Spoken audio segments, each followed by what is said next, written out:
Olá, bom dia, domingo, dia de quê? Hoje é domingo de Thales Talk, estou aqui com a minha convidada, a Super Carolina Bay. Para quem não sabe, no final vou responder, tem uma curiosidade sobre ela, quem aguardar até o final vai saber. Ah, é? Tem? Tem. Talvez você já saiba, eu já sei. Ah, então tá bom. Você quer dar algum recado inicial, Carol? Eu quero dizer que eu não estou acostumada com esse tipo de entrevista. Eu nunca dei uma entrevista antes, então vamos ver se vai dar certo. Estou um pouco nervosa, eu admito. Olha, esse nervosismo passa em 2 minutos. Vou compartilhar com o nosso público aqui o core, a essência do Thales Talk. Talvez seja a primeira vez que eu falo sobre isso. O ponto em comum que cada entrevistado tem para vir aqui dar uma entrevista no Thales Talk é apenas uma coisa. São pessoas que eu admiro. E isso é tanto na parte pessoal quanto na parte profissional. Que, na minha modesta opinião, não dá muito para você diferenciar em 2019 um profissional do pessoal. Tipo, ele é um ótimo profissional, mas chega em casa e fica brigando no Facebook por causa de política. Tipo, acho que não faz muito sentido. Então, essa provavelmente vai ser a primeira de muitas entrevistas, porque seu futuro será brilhante. Ai, tomara. Obrigada, primeiramente, obrigada por me chamar. E segundo, é uma honra. Então, saber disso e saber que eu estou aqui para ser entrevistada. E detalhe, gente, eu não sei as perguntas. Não a gente sabe, não combinou mesmo. Vai ser... Então, olha, vocês vão ver alguns erros aí de resposta. Acho que essa é uma das partes mais legais, assim, que eu não tenho editor, o meu editor sou eu mesmo. Então é muito vida real, sabe? Porque a gente muitas vezes fica vendo programas ou idolatrando pessoas que são um pouco fakes, assim, a gente sente que cada respostinha é programada, assim. Então acho que o nosso público, ele é mais vida real. Então, começaremos. Vamos lá. Primeira pergunta. Primeira pergunta. Carol, quando você era uma Carolzinha pequenininha, você tinha algum sonho, uma coisa que você pensava, ser astronauta? Algo do gênero? É uma pergunta muito difícil, porque eu honestamente não lembro, tinha que perguntar pra minha irmã. Mas assim, acho que profissões que, uma das coisas que mais me veio na cabeça aqui agora, tipo assim, o que veio, a primeira coisa que veio na minha cabeça, né? Eu lembro de, como eu gostava muito de animais, tipo, eu tive muito cachorro quando eu era criança. Então eu acho que uma das primeiras profissões que eu pensei foi veterinário. Eu acho que sim. Eu adorava porque eu tinha muito cachorro. Eu brincava, acho que passava o dia inteiro brincando com eles. Vi, tipo, vários cachorros mesmo. Então, eu acho que a primeira vontade foi ser veterinária. Mas, assim, acho que outras coisas também, como professora. E até você falou astronauta, agora me lembrou um pouco, assim, eu achava muito legal coisas do espaço, assim, mas era menos, assim, eu acho que veterinária acho que foi a coisa que mais ficou. Que interessante. Bem... Nada a ver uma coisa com a outra, assim, mas ao mesmo tempo tudo a ver, porque Sim. Criança tem esse lado da criatividade, dos sonhos, assim, que a gente vai ficando adulto e acaba perdendo um pouco. Eu acho que essas profissões que eu falei são profissões que você, quando criança, tem muito contato, né? Quando você tem o bichinho, você pensa em querer cuidar dele, quando a professor, né, ou os professores, no caso, ser professora, era algo que você tinha contato todo dia, então acho que por isso que tem sempre essas vontades, né? Todo mundo tem essas vontades. Verdade. E a Carol, ela é engenheira, que não é uma faculdade fácil, nós sabemos. Como que começou esse interesse? Você lembra mais ou menos? Foi no ensino médio? Foi antes? Teve uma influência, assim? Pergunta clássica de entrevista. Então essa eu sei responder. Não, assim, tudo começou quando na verdade, eu fiz ensino médio técnico, ou seja, eu fazia ensino médio normal e junto tinha matérias técnicas, né? Então eu fiz técnico em gestão de pequenas e médias empresas na UTFPR, que é um conhecido antigo Cefet do Paraná, né? Então eu fiz o técnico em gestão.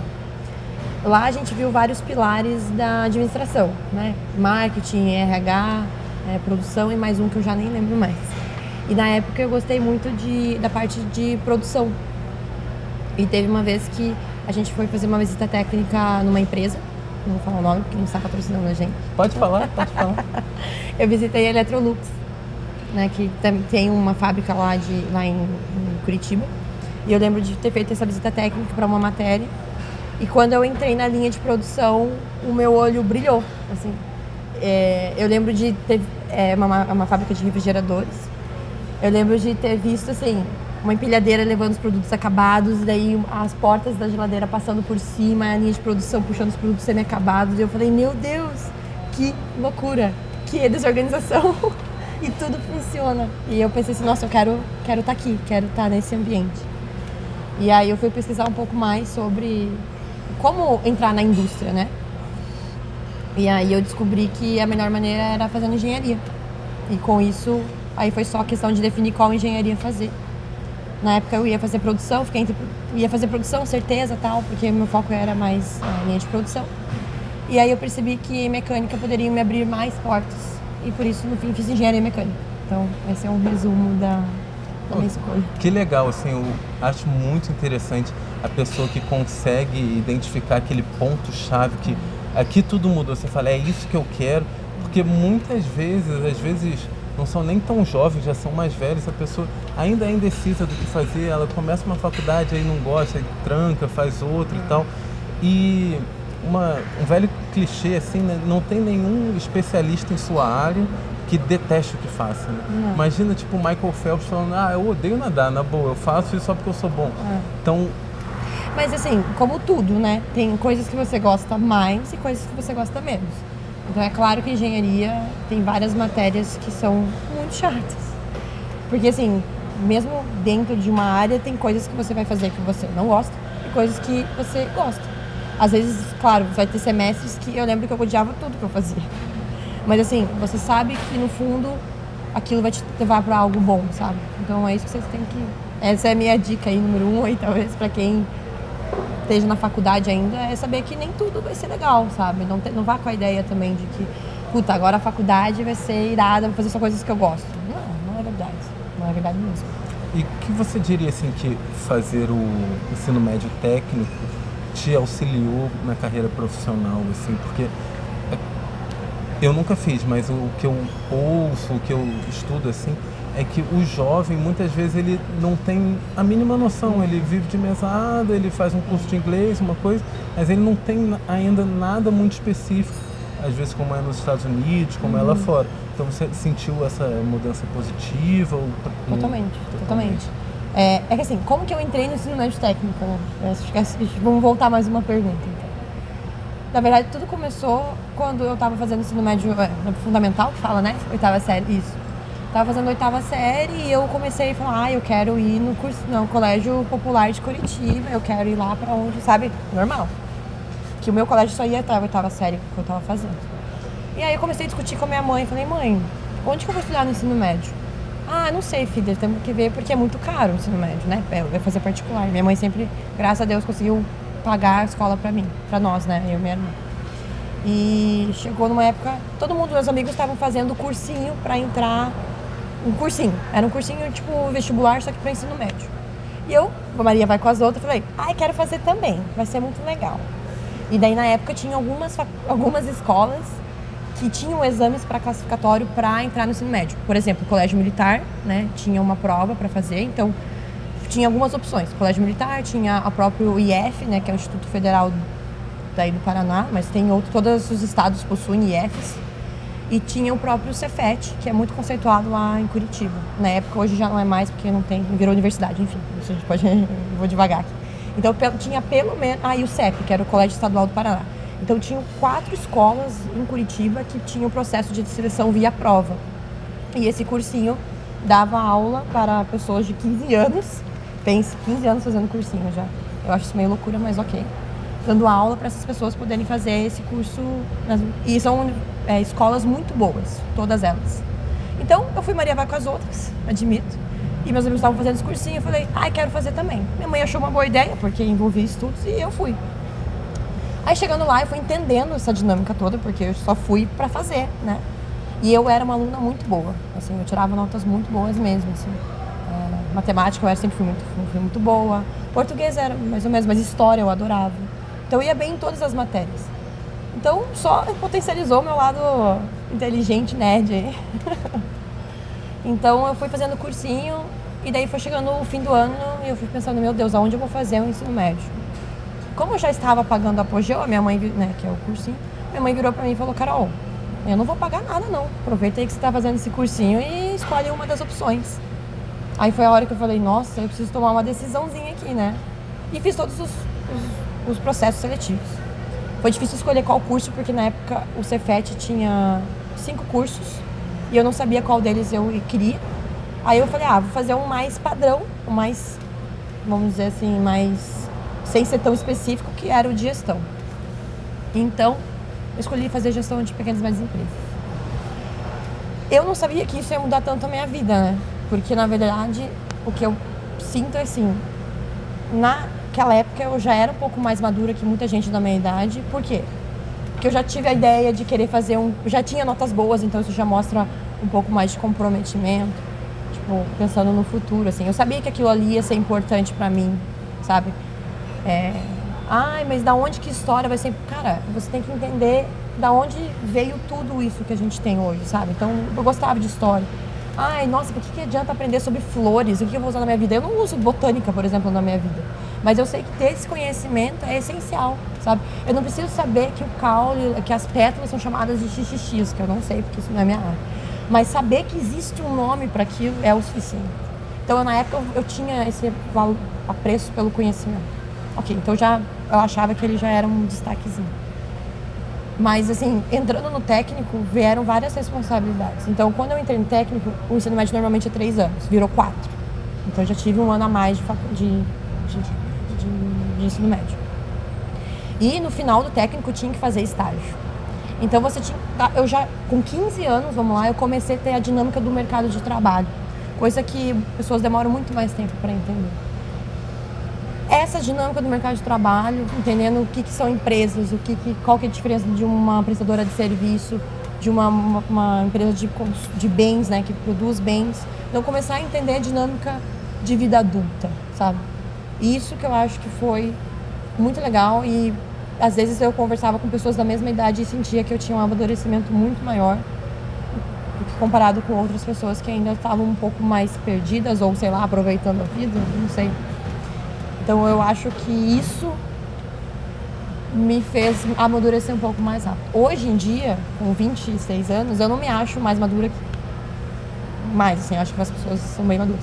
Mas naquela época eu sentia que eu tinha uma cabeça um pouco mais feita. Pra você ver, 26 anos você tem agora. Muitas pessoas de 26 anos estão na faculdade procurando o seu primeiro estágio. Você já está formada e onde você estava semana passada? Compartilha aí. Mas eu vou...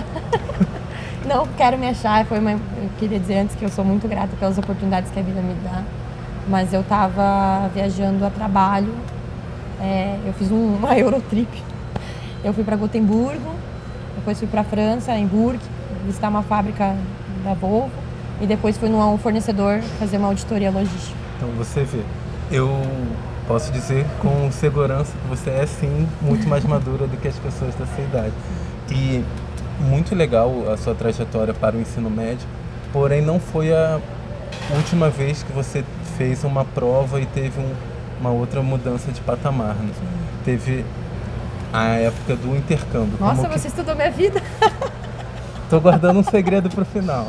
Gente! Como que foi o seu intercâmbio, em qual país? E como você diz que isso impactou você como pessoa e como profissional? Nossa, eu tô adorando. Você escolheu vários pontos da minha vida que foram os pontos que eu fiz a virada, assim. Você vê? Caraca, eu nunca tinha parado pra pensar em tudo isso. Mas ok. Realmente, o intercâmbio foi outra mudança na minha vida, assim. Acho que foi... Hoje eu sou muito grata pelo intercâmbio, sabe? E pela oportunidade que surgiu. Como sempre, mais uma vez, tinham situações em volta de mim que me fizeram ter essa oportunidade. Então, vamos lá. Eu entrei na faculdade de engenharia mecânica em 2012 e nessa época eu estava começando um programa do governo federal chamado Ciências Sem Fronteiras. Talvez muitas pessoas conheçam, talvez não. Mas basicamente foi um incentivo do governo para que áreas chaves tivessem a oportunidade de ter uma experiência internacional. A ideia do programa é que, com os estudantes que fossem para fora, eles trouxessem de bagagem um conhecimento que não necessariamente tinha no Brasil. Então eram áreas prioritárias, como medicina, áreas da saúde, medicina, eu não sei, não é minha, mas áreas da saúde e áreas de exatas. Então engenharias poderiam ir também. Foi um programa que teve suas coisas boas e suas coisas ruins. muita gente chamava de turismo sem fronteiras, né? E realmente, eu conheci pessoas que foram lá só para turistar e conhecer, gastar o dinheiro do governo necessariamente. Como teve gente que não, foi lá, fez realmente projetos, escreveu artigos científicos, aumentou a base de conhecimento em todas as universidades e o melhor de tudo, fez networking lá fora, sabe? Muitas das universidades que a gente conhece... Hoje, eu estava conversando uma vez com um professor da minha faculdade e ele comentou que assim, a minha faculdade tinha convênio com umas faculdades da França e da Dinamarca, eu acho. E depois do intercâmbio, muitos estudantes trouxeram as universidades com que foram e criaram novas parcerias para a universidade. Não informais, né? Isso que é o mais interessante. Porque o cara conhecia o professor daquela universidade, lá ele fez um projeto na área X, em concreto, por exemplo, voltou, continuou com o projeto de concreto aqui, então ele criou um vínculo com aquela universidade informalmente. Então isso que é muito legal. Mas enfim, a ideia do programa era justamente essa. Claro, como todo programa tem os seus desvios, muita gente foi fazer realmente turismo, muita gente foi realmente estudar. Eu digo que eu tô no meio termo. Ao mesmo tempo que eu não fiquei lá só vagabundeando, gastando dinheiro. Você tinha final de semana também, exatamente. Né? Mas assim, eu realmente ia para as aulas, eu entendi a cultura do lugar que eu fui, eu vi um outro sistema de ensino, né? Então foi muito legal. Tá, mas vamos lá. Tinham vários países que você podia escolher e cada país tinha os seus requisitos. Então era o edital da Holanda, o edital da Suécia, o edital da França. Aí algumas coisas que tinham. A língua que você precisava falar, qual que era o período da faculdade que você tinha que ter e as suas notas, eram esses requisitos. E eu queria um país que falasse inglês, porque eu só falava inglês na época, eu estava aprendendo alemão e era muito ruim, então fui pesquisando quais falavam inglês, quais tinham os requisitos que eu precisava, eu fiquei entre Hungria e Holanda, que já é um parâmetro, já são escolhas não padrões, né? E na época eu decidi ir para a Holanda, porque eu já tinha visitado Amsterdã e eu gostei muito da cultura holandesa, a maneira que eles pensam, né? A maneira progressista que eles têm na cultura deles. Então eu falei, eu quero ir para lá, eu quero viver num lugar que eu já tinha conhecido e achado muito legal. Ó, alguns pontos que eu gostaria de destacar, assim, para, às vezes, uma pessoa que está vendo esse vídeo tem vontade de fazer um intercâmbio, existem diversas maneiras, não é só para quem é rico e vai pagar o Work Experience e tal. A Carol fez pelo Ciências Sem Fronteiras. Eu morria de vontade de fazer, também não tinha condições, o que eu fiz? Eu fui trabalhar em navio. Ela falou do Turismo Sem Fronteiras. Como tudo na vida, existem pessoas e pessoas. Se você se dedicar, você pode ter 999 pessoas turistando. Você vai ser um que vai ficar estudando, você vai aprender, e eles não. Eu fui para o navio para aprender italiano, voltei falando. Estudava às vezes sozinho e tal. Você muito provavelmente deve ter dito muitos nãos vamos fazer uma loucura, vamos para Ibiza e tal, não sei o quê. Pô, tem uma aula, e isso e aquilo. E ter esse pensamento numa idade tão jovem é uma coisa muito, muito admirável, assim. E é por isso que hoje você está onde está e não está parado, está aqui, está estudando. Mas eu quero contar um detalhe do intercâmbio. Claro. Eu acho que o que mais valeu não foi o conhecimento teórico mesmo, sabe? Porque para mim o maior aprendizado que eu tive no intercâmbio foi o de crescimento pessoal. Eu acho que nenhuma experiência que eu tive na minha vida foi igual à experiência que eu tive lá. A questão de você morar sozinho num país que você não tem ninguém, vamos lá. Tipo assim, a gente sempre fica criado em torno da família, né? A gente sabe que se, sei lá, você tiver um acidente ali fora, for atropelado, cara, você liga pra sua mãe, liga pra alguém próximo, vai resolver. Lá não, você tá sozinho, sabe? Você tem que criar novas pessoas que possam te acolher. Você precisa entender que as pessoas são diferentes de você, é outra cultura, né? Eu morava numa casa de estudante que tinha várias nacionalidades, então entender a diferença cultural de cada um e você achar isso legal, sabe? Você saber que cada lugar que você vai entender outra realidade e levar um pouco para si e deixar um pouco da sua. Então acho que isso é o principal. E é isso que eu continuo levando na minha vida, nas minhas experiências profissionais agora. Pô, muito, muito interessante. Realmente, em tempos assim de quase uma intolerância, de polarização, ou é preto ou é branco. Às vezes não, às vezes a verdade do outro não funciona para você, mas você tem que aprender a respeitar, Exato. assim. Respeito, exatamente. Por isso que eu gosto bastante de fazer às vezes as entrevistas sem a pessoa saber a pergunta. Que ela fala o que vem na cabeça, e isso que veio na sua cabeça é o que veio na minha, às vezes veio na da pessoa também. Sim. É realmente uma nova ordem de brasileiros que está vindo aí, empreendedores, pessoas que botam a mão na massa. O brasileiro muitas vezes é mal visto lá fora devido a assim, generalizações e tal. Mas o brasileiro é muito guerreiro. Nossa, em todo lugar do mundo que você for, vai ter um brasileiro ali. Às vezes o cara já é sinistro lá, cresceu pra caramba. E você, vindo de Curitiba, que é uma cidade, é uma grande capital, porém não é como São Paulo, como Rio, assim, deve ter tido um impacto excelente. Eu morava numa cidade pequena, então na verdade foi o inverso, né? Lá foi menor. Eu era menor do que Curitiba. Era uma cidade universitária, devido às suas proporções, assim, né? Tinha muito jovem e pessoas mais velhas. Mas, assim, era uma cidade menor. Então, isso também era diferente. Então, eu aprendi outras coisas. Por exemplo, era uma cidade que usava muita bicicleta, como toda a Holanda. Mas as coisas eram mais perto, né? O mercado era perto, tinha muito verde. Então, assim, não teve tanta diferença com Curitiba, mas são coisas assim, sabe? Outra realidade. Mas assim, eu digo que a maior lição que eu tirei do intercâmbio, eu talvez já tivesse em mim, mas fez ressaltar, e eu sinto que é um legado que o intercâmbio deixou na minha vida, é a questão de empatia. Hoje no trabalho eu sinto isso, na minha vida pessoal eu sinto isso. Eu tenho empatia, eu consigo me colocar nos pés da outra pessoa. A pessoa é intolerante, mas ela tem o motivo dela pensar daquela maneira. Ou a pessoa só pensa desse jeito. Mas, qual que é a história dessa pessoa? Sabe, por que ela é assim? Por que ela pensa desse jeito? Então, por que quando você está no trabalho, você é um departamento, eu sou outro, né? Eu peço uma coisa e ela não consegue fazer. Por quê? Então você vai lá entender, assim, qual que é a empatia de entender qual que é o problema da pessoa. Eu acho que resolveria muitos problemas. Demais, nossa, concordo 200%. Você citou o trabalho, atualmente você trabalha numa empresa multinacional.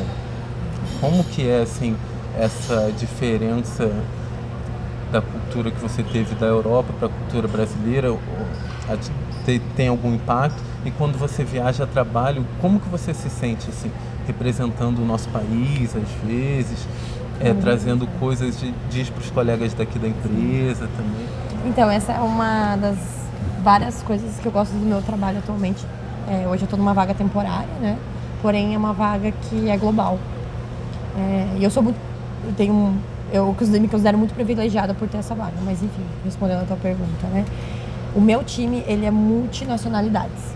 Então, tem 2 pessoas no Brasil, tem 2 pessoas nos Estados Unidos, sendo que uma é romena, morou na Alemanha e mora nos Estados Unidos. Então, ela é, tipo, multinacionalidades. Ela não conta como americana, mas enfim, tem 2 americanos, 4 suecos e 3 franceses. Então, pense, já é um grupo muito multicultural. Imagina um grupo de WhatsApp, assim, tipo, cada um mandando. Sim, e é muito legal quando a gente chega, se reúne todo mundo junto, só pela maneira de se cumprimentar. Por exemplo, nós curitibanos damos um beijinho de oi. Aqui no Rio a gente já dá 2, né? Então, isso aqui só internamente no Brasil a gente já tem diferenças. Mas é muito engraçado. Por exemplo, os franceses dão 2 beijinhos também. E eles são calorosos, né? Mas não como nós, mas são um pouco mais afetuosos. Então, eles, quando a gente chega, eles dão hey, hi, how are you, Carolina? E 2 beijinhos e tal. Já os suecos, eles abraçam.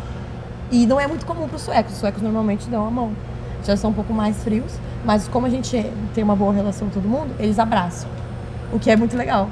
E os americanos dão a mãozinha, e aí, tudo bem e tal. Mas eles não têm o costume de abraçar. Então, isso eu prestei atenção na última vez que a gente viajou nisso.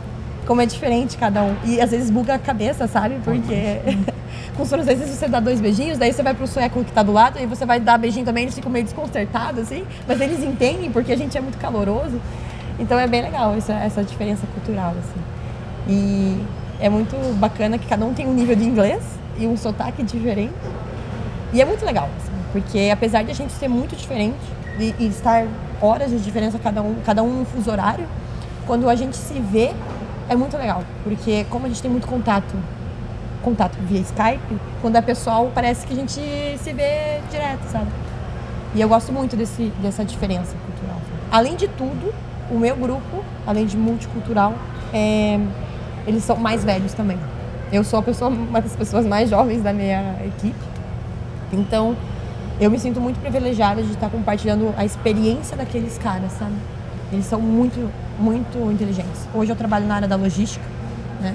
E o background de todas as pessoas, ou a experiência de cada um deles, varia. Então tem pessoas que vieram de compras, da área de suprimentos, então tem toda uma base de negociação, de como é um processo de seleção de fornecedor, como é que se mantém relações comerciais, e outros que possuem um conhecimento de fábrica, né? Como que você tem um relacionamento, como que são feitas as programações das peças, como que se trata um fornecedor com relação ao dia a dia da operação.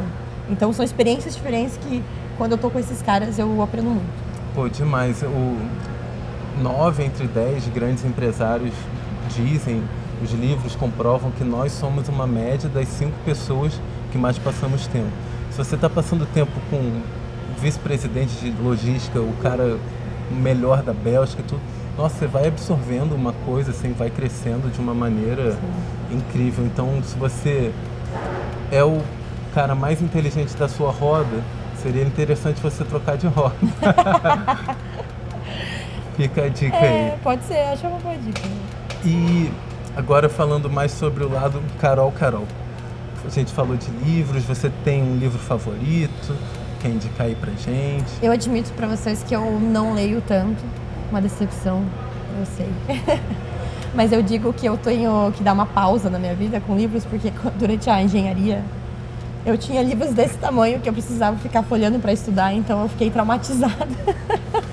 Mas eu escuto muita coisa, eu gosto muito de escutar podcasts, hoje a minha nova tendência é escutar podcasts. Mas se fosse para recomendar um livro, eu vou recomendar um livro que é um apego emocional, tipo assim, me ajudou muito, me fez gostar de ler, né? Então, que foi toda a série do Harry Potter. Olha, não tem motivo nenhum de risada. Você já é a segunda pessoa que fala isso. O colega Augusto, ele falou... Eu lembro, eu vi esse texto. E a maneira que ele me citou, eu nunca havia pensado que na hora, eu acho que dá até pra ver minha reação falando assim. Ele falou, Thales, esse livro é muito, muito importante pra mim porque eu li em inglês com 16 anos. E foi um parto, porque não existia internet, não tinha Google. Eu tinha que ir no dicionário. Cada página levava horas, mas quando eu terminei foi uma vitória pessoal, uma coisa assim, que sem tamanho. Então, já é a segunda coisa. E não fez o sucesso que fez à toa. À toa, né? Exatamente. Um livro fenomenal. Assim. Que foi um livro que eu comecei a ler quando eu era jovem, que eu não seja ainda, mas quando eu era criança, e eu gostei muito. Era aquele tipo de livro que, quando eu comprava, eu sentava e lia, e falava, meu Deus, tem que parar de ler, que senão vai acabar logo. Então, eu acho que essa é a sensação que todo mundo tinha que ter com o livro. E por isso, que quem não leu, eu acho muito difícil, mas quem não leu, por favor, tem que ler. Quem é mais jovem e não sabe, nossa, essa sensação tem nome, chama flow. É um estado que você chega, que você não vê o tempo passar, você não sente fome, não sente vontade de ir ao banheiro, e quando você vê passaram tipo 5 horas, você perdeu o compromisso, vai cair isso. Então é muito bom estar nesse estado. E eu nunca mais consegui sentir com nenhum livro. Então por isso que eu acho que é marcante pra mim. A minha dica é, se você tá lendo um livro e tá maçante, nem força a terminar, passa para outro, porque tem que ser assim, você tem que ficar com vontade de ler o próximo capítulo. Se tá vendo uma série, tá no segundo capítulo, tipo, tá ruim, não insiste, vai para uma outra, uma coisa que você tem esse tesão, assim, essa vontade, né? Mas eu vou falar que eu acho que eu não tenho tanto com os livros ultimamente, porque assim, eu tenho hiperatividade mental. E pra mim é muito difícil focar em coisas, de ficar focada em coisas. E livros só me distrai, ou eu leio, eu fico hiper focada, ou eu divago muito.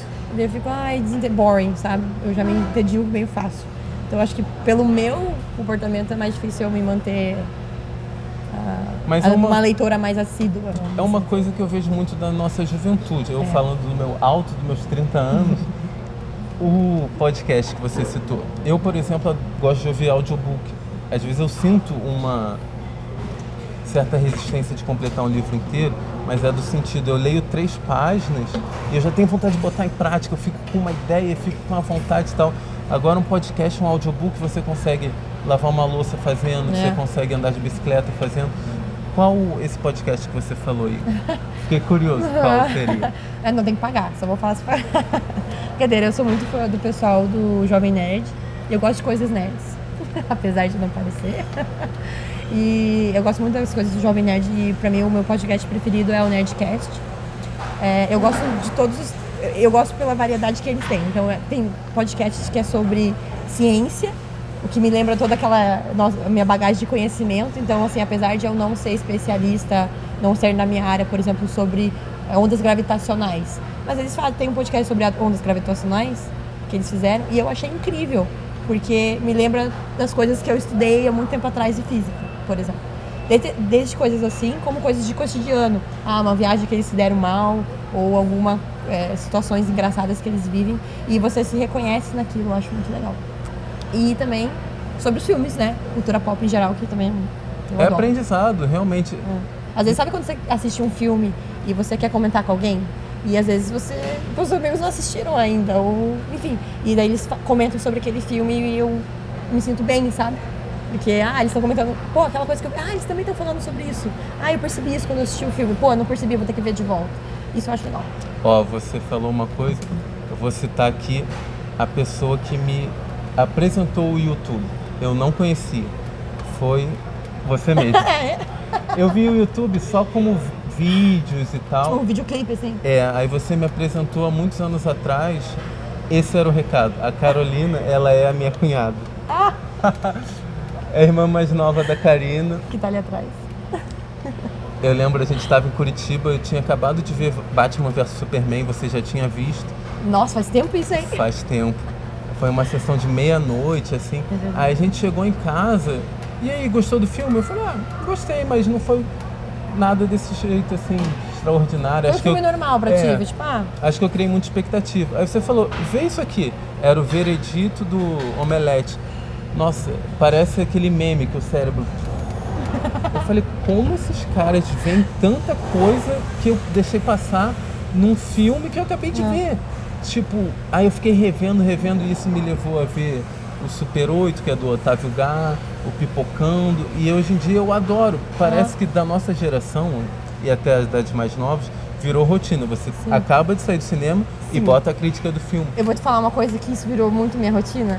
Tipo, muitas coisas, às vezes você não percebe alguma coisa no filme e daí você assiste esses vídeos e te faz melhorar a sua experiência.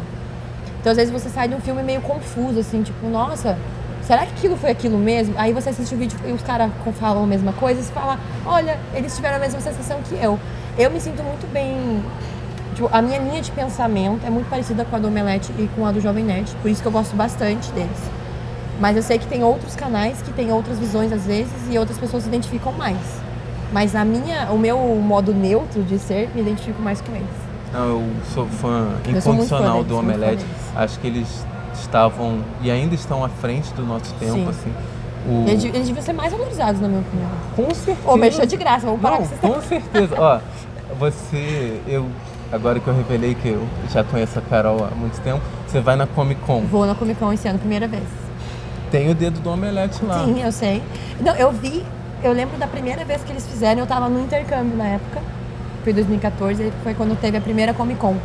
E eu assisti tudo por vídeos, pro YouTube. Eu tenho a sensação que eu já fui na Comic Con, sabe? Deles, a CCXP. Eu tenho a sensação que eu já fui, mas eu nunca fui lá. E é a primeira vez que eu consegui ir, que eu vou conseguir ir. Então, depois a gente pode contar aí como é que foi a minha experiência lá. Perfeito. Eu ainda irei um dia. Eu acho fenomenal, assim, a pessoa se dedica, o amor da vida dela é filme de herói, é cultura geek e tal, e ela bota ali, às vezes, dinheiro até do próprio bolso e consegue. A cultura do cosplay, você diz. Exato. E a Omelete Box que eles têm também, toda semana, todo mês você receber coisa assim, é inacreditável, assim, tem que bater palmas. E virou uma mega empresa, eles têm a ramificação dos games, nossa, incrível. Carol, vamos chegando agora ao final aqui, fazer aquelas rapidinhas lá, a Marília Gabriela. Qual o seu futuro, assim, como você se vê daqui a uns 10 anos? Já pensou Cara, algo essa assim? é uma pergunta muito difícil. Outra pergunta clássica de entrevista. Exato. Olha, eu acho muito difícil hoje prever meu futuro. Como eu disse, infelizmente, ou felizmente, eu tô numa vaga temporária. Então, assim, até certo período da minha vida eu sei o que vai acontecer. Até março, depois de março eu não sei. Mas, assim, se for só por vontade própria, eu gostaria de continuar o que eu estou vivendo hoje. Que é trabalhar numa empresa multinacional, ter a oportunidade de continuar tendo contato com internacional, assim. Não necessariamente viajar, mas que eu continue tendo contato com pessoas de outros países, seja profissionalmente ou pessoalmente, e que continue nessa tocada e que consiga crescer profissionalmente, né? Ou crescer de cargo, ou crescer dentro da empresa, enfim, fazer um plano, ter uma carreira sólida dentro de uma empresa. Perfeito. Às vezes nós ouvimos muito o termo empreendedorismo, acho que é só você fazer a sua coisa e tal, mas tem muito empreendedor dentro da empresa. Sim. Às vezes você consegue identificar uma falha aqui, uma coisa, você sobe rápido. Eu vejo uma coisa que eu busquei muito na minha trajetória profissional é conhecer diversas áreas. Eu atuei em diversos departamentos diferentes e isso me engrandeceu muito.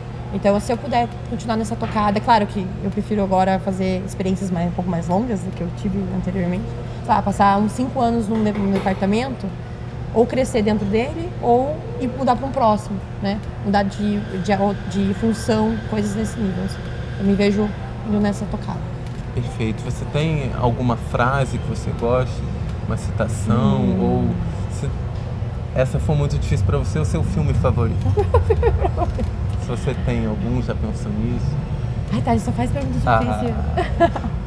Uma frase. Deixa eu pensar. Pode ser sua, pode ser de livro. Eu não tenho uma frase, eu acredito num estilo de vida, assim. Tem coisas que eu diria para as pessoas, né?